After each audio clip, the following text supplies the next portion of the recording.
A deathly silence stretched across the streets of Siena. In the distance, the girls' hostel building was drowned in darkness, except for one room where a dim light hinted at an unknown fear. It was exactly 3 a.m. This was Christine, a 22-year-old university student lost in her books.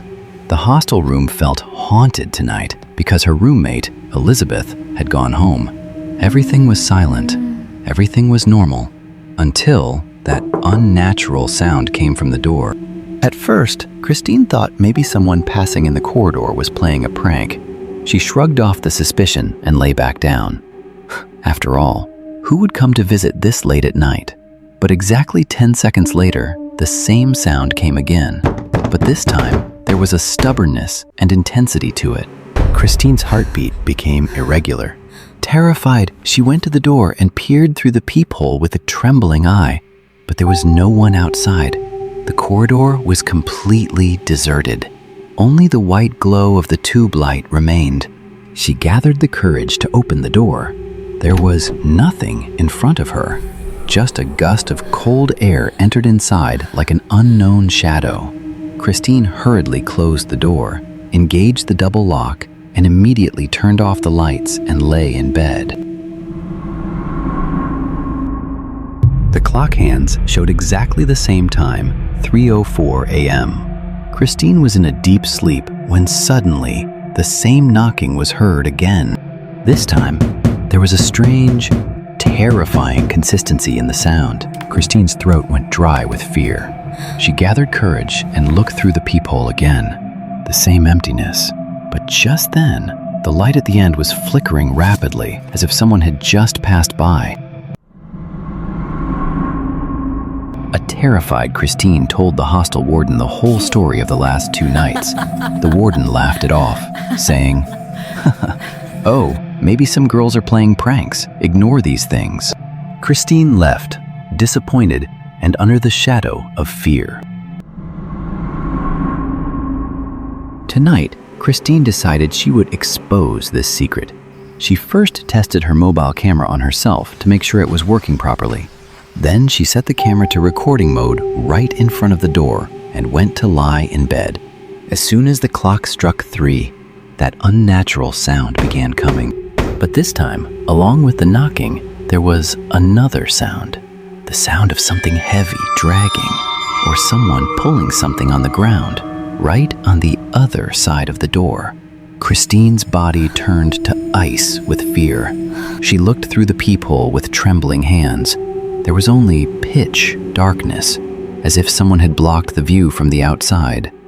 At this point, Christine's courage had given up. She did not go out. In the morning, when she checked the recording, there was nothing on the screen. No person, no shadow, just that heart-shaking sound.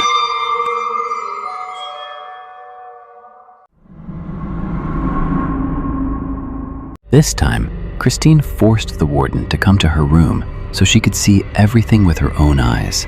At 3 a.m., both sat in the dark room, holding their breath. The time came, and the knocking tore through the silence.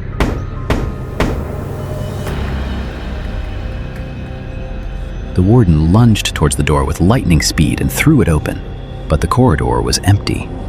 But this time, the scene was heart-stopping. On the floor, right in front of the door, were wet footprints, as if someone had just come in from heavy rain. Yet, for miles around the hostel, there was no sign of rain. The warden's face turned white, and she immediately took Christine to her own room.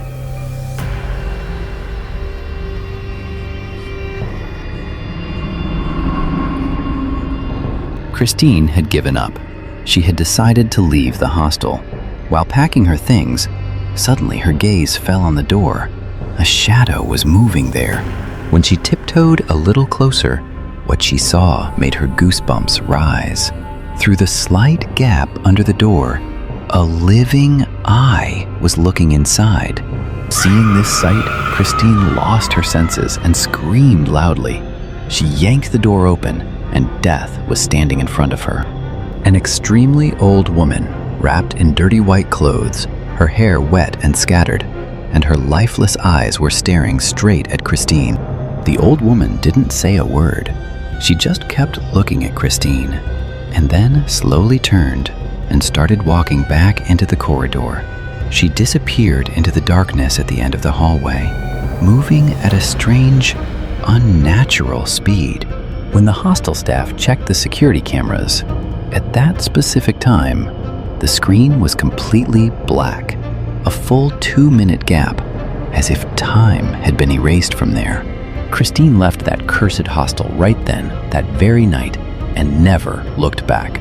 But they say that even today, new students coming to that corridor sometimes hear that same knocking.